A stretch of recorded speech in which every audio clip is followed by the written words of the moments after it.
raised just before you joined us here on the show. The moment when Senator Harris raised her hand about the question of the abolition of private insurance under the bill that she supports, essentially. I know that the senator did not understand the question, Lily, or did not hear the question correctly. She thought that Lester Holt, who we're seeing now, was asking about her own personal private health insurance. So let me just ask you, and I want to be super crystal clear because I think there has been some confusion on this issue from Senator Harris. Does the campaign acknowledge that the bill that she supports does, in fact, get rid of virtually most of the private insurance that Americans have, given that most Americans do get their insurance from their employers, and this bill does away with that? That is just a fact. I mean, can we agree on that at least?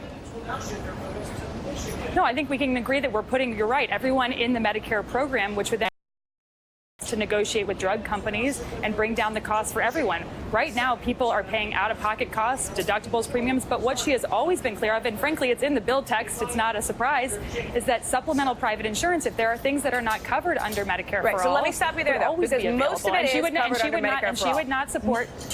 But most primary care is covered under this bill, not via private insurance. You're talking about supplemental insurance to cover things like private hospital rooms, et cetera.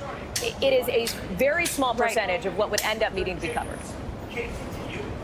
Yeah, and what she's hearing from people across this country when she discusses the issue of healthcare, which, as she showed last night, is a very important issue to folks, is that people don't care about their health insurance company. What they care about is seeing their doctor. And there are 91% of doctors in America that are in the Medicare system. So the concerns that are being fueled by insurance companies and drug companies as scare tactics, frankly, don't bear out the concerns that she's hearing from average Americans. Do you see, at least, Lily, though, why some have criticized Senator Harris for looking a little bit slippery on this issue? Is she trying to have it both ways? Is that why we're seeing such a lack of clarity on this topic?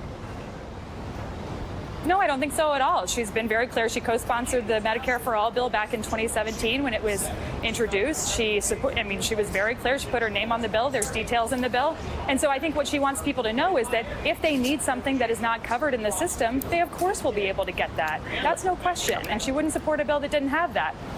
Lily Adams joining us live from Miami. Lily, thanks for being on the show.